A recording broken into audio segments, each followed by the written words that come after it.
Buenas tardes. Bueno, forzosamente tengo que, en primer lugar, agradecer y confesarles que estar tratando estos temas relacionados con el derecho del consumidor realmente me honra por el ámbito, me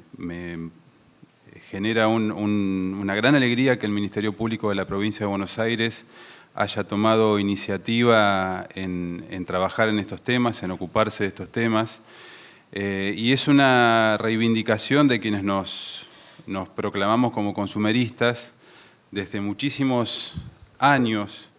que venimos reclamando la necesidad de que este potente actor social con las fortalezas y las debilidades, fundamentalmente desde el punto de vista de los recursos, pero como decía Juan Carlos recién, quienes trabajamos en el Estado convivimos con eso y ya creo que a partir de determinada altura empezamos a entender que no va a tener otra solución que más que redoblar el esfuerzo. Y bueno, acá estamos redoblando el esfuerzo, realmente estamos tratando de contagiar un poco nuestra pasión y en mi caso, mi experiencia de ya unos cuantos años, 15 años en la función y unos 20 y pico que me dedico al tema. Por eso a mí me interesaba señalar, partir de la base de algunas cosas que ya se dijeron, pero fundamentalmente que todos pensemos que el derecho del consumidor efectivamente es un derecho disruptivo, es un derecho que nos va a poner constantemente frente a la situación de incidir en ámbitos en donde los poderosos tienen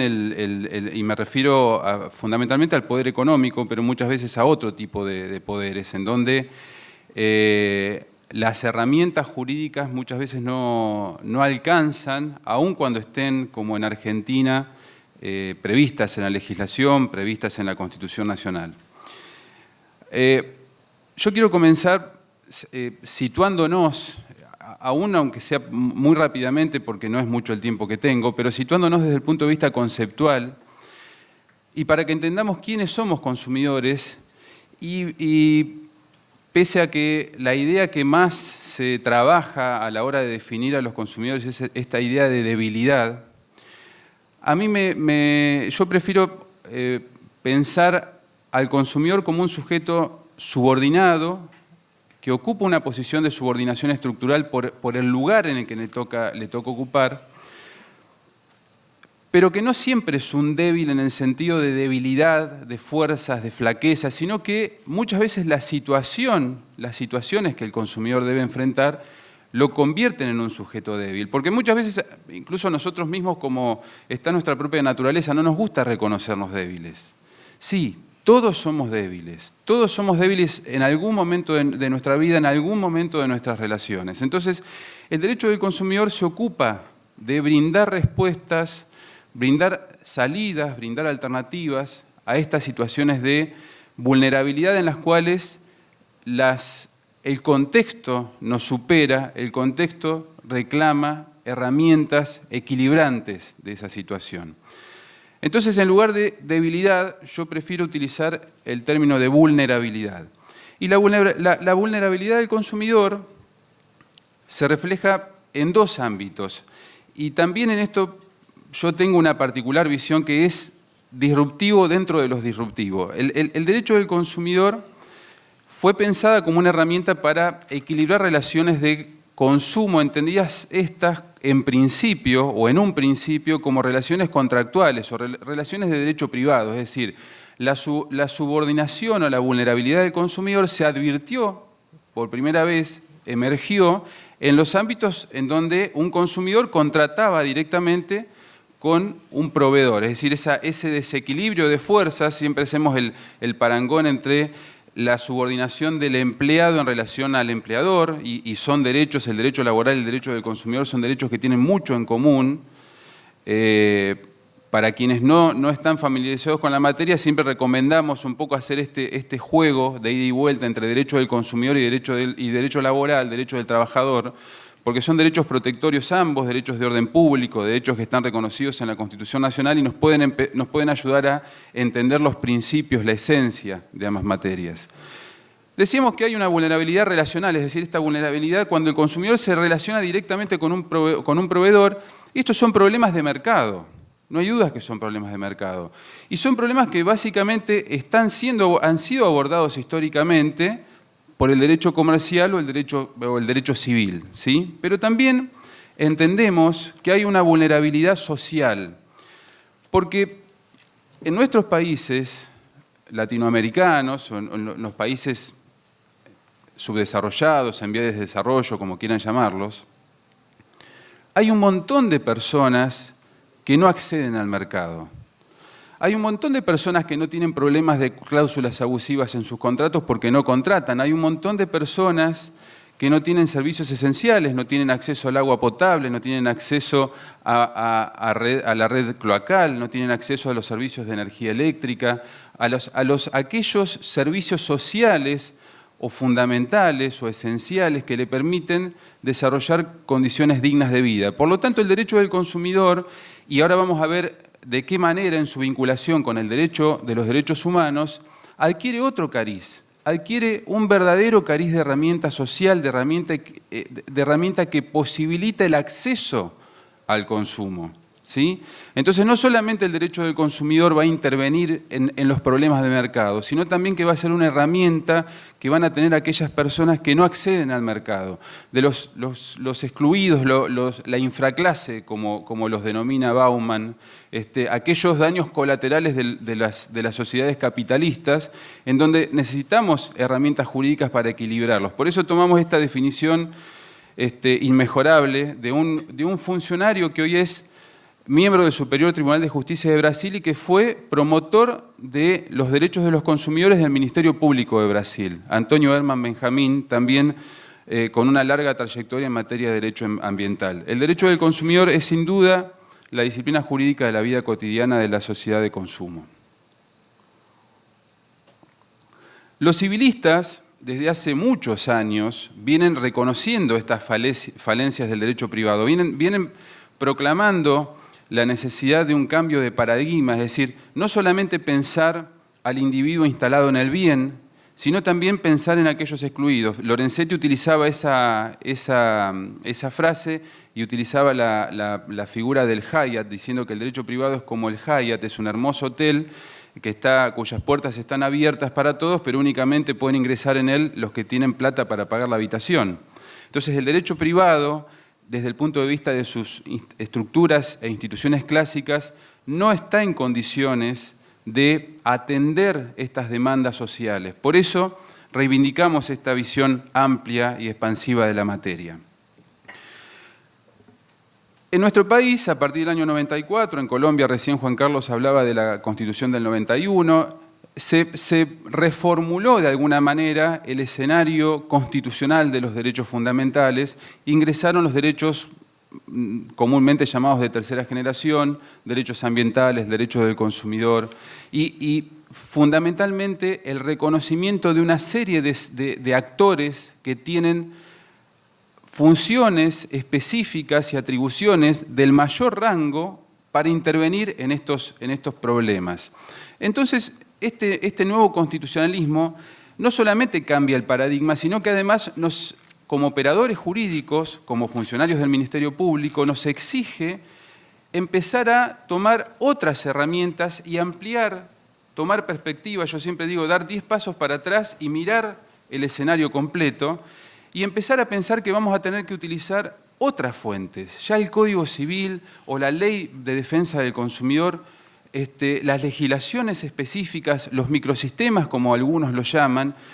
no pueden ser leídos aisladamente. Tienen que ser leídos en clave constitucional y en clave convencional. Por eso hablamos de un nuevo sistema de fuentes. Ahora lo vamos a ver reconocido en el Código Civil y Comercial. Una nueva forma de interpretación, una nueva forma de metodología, la hermenéutica de la posmodernidad o de los tiempos modernos. yo sé que hay muchas personas que no les gusta esta palabra posmodernidad, a mí tampoco me gusta mucho, pero como se usa vulgarmente, comúnmente la utilizamos. Los problemas del mundo de hoy, del siglo XXI, requieren soluciones que conviven, que comulgan en este tipo, en distintos sistemas de fuentes normativas. Y el diálogo de fuentes que propone el Código Civil y Comercial como pauta hermenéutica es uno de los mecanismos de aplicación de las normas. El control de constitucionalidad, que todos debemos hacer como funcionarios públicos, ¿sí? No solamente los jueces del Poder Judicial, sino también los funcionarios del Ministerio Público o cualquier funcionario que tenga alguna responsabilidad de gestión, o lo aplica directamente o lo demanda ante quienes deben implementar ese control. Y en Argentina, fundamentalmente, el control de convencionalidad a partir del año 94, con la recepción de los instrumentos de derechos humanos en el artículo 75, inciso 22. La Constitución argentina ha sido muy generosa en el reconocimiento de derechos, muy generosa. Y ustedes ven ahí, en el segundo párrafo, en el primer párrafo un enunciado de derechos, en el segundo párrafo, ¿quiénes son los responsables de brindar protección? Y fíjense que el artículo está redactado en términos obligatorios, en términos asertivos, no es una política pública, sino que hay un reclamo constitucional, una obligación constitucional de todas las autoridades del Estado de brindar protección.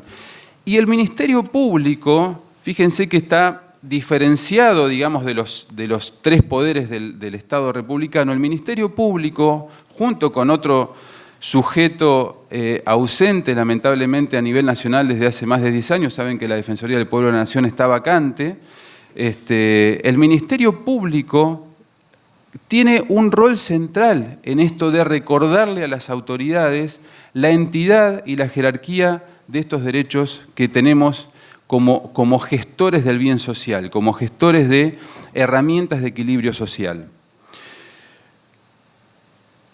La Constitución, la Corte Suprema de Justicia de la Nación ya ha reconocido en varios precedentes, últimamente lo ha reiterado en el fallo CEPIS, este cambio cualitativo, esta importancia, esta trascendencia del reconocimiento constitucional de los derechos de los consumidores. Pensemos al sistema legal de protección de consumidores desde este punto, de esta pirámide que él señala, que no solamente la protección legal de los consumidores está reconocida en la Ley 24.240, sino que a partir del artículo 3 de la Ley 24.240 nace un verdadero sistema de normas cuyo mayor esfuerzo que vamos a tener que desarrollar para implementar, para aplicar ese sistema de normas, es una debida interpretación, una forma de aplicación de esas normas de modo de que convivan y no se desplacen unas con otras. Ese es el diálogo de las fuentes, fortalecido en nuestra materia con el carácter de orden público del derecho del consumidor, reconocido en el artículo 65 de la Ley 24.240. El Código Civil y Comercial, ustedes saben, tuvo un largo proceso de discusión a medida que fue esbozándose el anteproyecto y en sus fundamentos reconoció algunas pautas, algunos lineamientos estructurales a la hora del desarrollo del articulado. Hablamos del constitucionalismo o la constitucionalización de los derechos, el respeto de los microsistemas, y esta es una idea que nosotros, al menos yo siempre que intervengo en algún ámbito como este, trato de desarticular, porque se ha implantado la idea de que el derecho del consumidor es un microsistema del derecho privado, y eso creo que es un poco el principal problema que hoy por hoy enfrenta el derecho del consumidor, en el sentido de que al encorsetarlo dentro del derecho privado, perdemos el 50% de la materia, todos los contenidos de derecho público que tiene el derecho del consumidor, derecho administrativo, derecho constitucional, derecho internacional de los derechos humanos, se pierden si nosotros únicamente pensamos al derecho del consumidor como un microsistema del derecho privado. Por eso tenemos que pensar a un derecho del consumidor como una disciplina que va cobrando cada vez mayor autonomía y que reclama ámbitos de aplicación específicos. está conmigo una querida amiga, Gabriela Boquín, que dirige en el ámbito del Ministerio Público de Nación un programa, se ha creado un programa específico para la protección de los derechos de los consumidores. Necesariamente se requiere una expertise, se requiere un conocimiento específico y se requieren áreas de debate en donde se fomente la aplicación de estos derechos y los funcionarios del Ministerio Público empiecen a estar en condiciones de hacer estos planteos fundamentalmente desde el punto de vista preventivo, como decía Juan Carlos, al advertir cuáles son los principales problemas que hoy como consumidores nos están preocupando y nos están vulnerando nuestros derechos. No voy a pasar por alto el diálogo de las fuentes y la explicación del diálogo de las fuentes porque el tiempo se me va a ir y no voy a llegar al final. La ley de defensa el Código Civil y Comercial le dio carta de nacimiento en nuestro país a los dos grandes principios que hoy tiene la materia reconocidos en el ordenamiento jurídico. Se hablaba desde hace muchos años, en la jurisprudencia fundamentalmente, del principio de protección, es decir,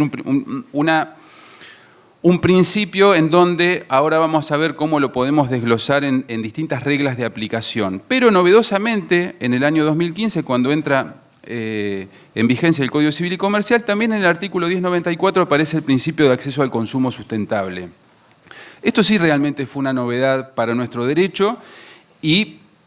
una sorpresa para quienes nos dedicábamos al derecho del consumidor, porque el principio de acceso al consumo sustentable únicamente había sido enunciado en las directrices de Naciones Unidas, en las directrices de protección al consumidor de Naciones Unidas, que fueron sancionadas en el año 85 y modificadas en el 2009, incorporando estas cuestiones que tienen que ver con el consumo sustentable y nuevamente en el 2015. Pero había sido una sorpresa porque no era una noción, un concepto muy desarrollado en nuestra doctrina y jurisprudencia. Sin embargo, hoy tenemos identificados estos dos principios en el artículo 1094 del Código Civil y Comercial. ¿Cómo operan estos principios en la práctica? Ahí ustedes tienen, por supuesto que les pido mil disculpas, no vamos a tener tiempo para detenernos en cada uno de ellos, simplemente quiero dejárselos por medio de un gráfico y que ustedes vean las proyecciones que tienen estos principios. Cada uno de ellos ha tenido desarrollo en la jurisprudencia. La regla indubio pro consumidor, que era la más conocida, o al menos desde el punto de vista de la técnica de la interpretación de las normas, la más utilizada, es decir, en caso de duda, aplico la norma más favorable para el consumidor. Regla que tiene reconocimiento normativo, ustedes ahí tienen enunciados los artículos de las normas que contemplan esta regla. El favor de Vitoris, que nos obliga a que en aquellas situaciones en donde los consumidores se encuentren acuciados por una deuda, debemos optar ante una situación conflictiva por aquella solución más favorable o más beneficiosa para el consumidor. La regla de información, el derecho de información o el deber de información es una regla omnipresente en toda la normativa de aplicación a las problemáticas de consumo. El orden público, como les decía, jerarquiza esta materia. La regla pro homine que se ve fortalecida, ahora vamos a ver algún extracto de algún fallo, se ve fortalecida a partir del año 94 con el ingreso de los instrumentos de derechos humanos. Y la regla de la jerarquía normativa, el derecho del consumidor, yo siempre los digo, tiene una especie de un as en la manga. Quien aplica el derecho del consumidor tiene un as en la manga porque cuando se van quemando, se van eliminando todas las posibilidades de aplicar soluciones beneficiosas para los sujetos vulnerables, aparece la regla de la jerarquía normativa. Decía Bobbio que era la regla final de la hermenéutica, ¿sí? Cuando no tenemos más opción, tenemos que aplicar la regla de la jerarquía. Y en este caso el derecho del consumidor es un derecho de jerarquía constitucional emparentado con los instrumentos de derechos humanos y además de orden público. Entonces, siempre vamos a tener esa última solución. Quería graficarles en el poco tiempo que me queda algo de esto que estoy diciendo con algún pronunciamiento jurisprudencial. La Corte Suprema de Justicia de la Nación ha reconocido a través de innumerables precedentes la importancia de los derechos de los consumidores, pero fíjense que también aquí la Constitución hace esta vinculación del sentido de la protección constitucional del consumidor y la fuerza que eso implica a la hora de pensar soluciones. Esta era una acción colectiva iniciada por una asociación de consumidores que demandó a un banco que había, para decirlo de alguna manera, había aumentado su tasa de rentabilidad en las cuentas, en las cajas de ahorro, ¿sí? Entonces, el interés que cobraba, el interés que pagaba la entidad bancaria era inferior al interés que le pagaba al ahorrista que tenía su caja de ahorro, al punto tal que si el dinero permanecía en la cuenta, al poco tiempo los fondos desaparecían, es decir, el ahorro se licuaba con los gastos de mantenimiento de la cuenta. Entonces, ese spread bancario, que es el término que se utiliza, desnaturalizó el contrato. Entonces, una asociación demandó al banco para que le restituyan los montos que le habían tomado de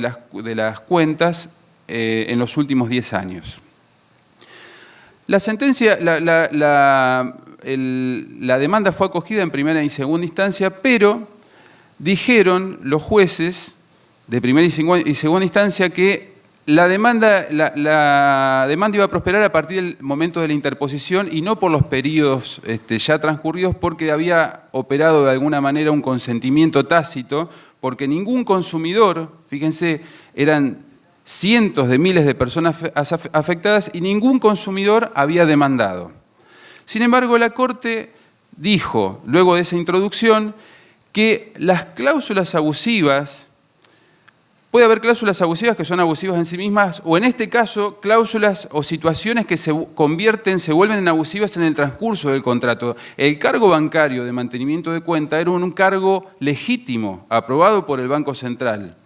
pero lo que era ilegítimo era la forma en la que el banco lo aplicaba, de modo que terminaba licuando los ahorros, consumiendo los ahorros de los ahorristas. Entonces, la Corte Suprema dijo que esa situación, aun cuando hubiese sido consentida, y fue un poco más allá, aun cuando expresamente hubiera sido consentida, no solamente tácitamente por la inacción de los consumidores, era una situación que perjudicaba los derechos de los consumidores y el orden público de protección.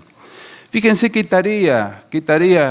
desafíos nos plantea estos escenarios de las afectaciones colectivas en el marco de esta sociedad de consumo que yo insisto, debemos pensarla. Voy a pasar, me quedan 2 minutos. Pensar soluciones colectivas para problemas individuales. Ese es uno de los grandes desafíos. El otro gran principio que trajo la ley del Código Civil y Comercial fue el principio de acceso al consumo sustentable. Ustedes saben, dentro de los objetivos de desarrollo del milenio, uno de ellos, el objetivo número 12, tiene que ver con el desarrollo sostenible y el consumo responsable. En estas 3 variantes que marcan los organismos de Naciones Unidas, y en función de esos 3 pilares del desarrollo sostenible, desde el punto de vista económico, desde el punto de vista social y desde el punto de vista ambiental, tenemos que darle un sentido a ese principio que hoy está reconocido en el artículo 1094 del Código Civil y Comercial. Pensando en ese paradigma del artículo 41 del equilibrio intergeneracional, es decir, satisfacer nuestras necesidades, pero pensando también en las necesidades de las generaciones futuras. Y yo propongo, y esto sí es absolutamente una propuesta, porque el principio de acceso al consumo sustentable tiene muy poco desarrollo en Argentina, muy poco tiempo de consagración normativa y muy poca jurisprudencia que vincule acceso al consumo o protección de los consumidores y medio ambiente, aun cuando podemos pensar que hay infinidad de casos que se han litigado desde otra perspectiva, sin ir más lejos,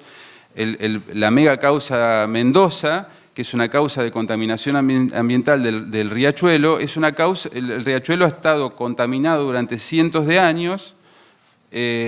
por el cinturón fabril que rodea ese cauce de agua. O sea,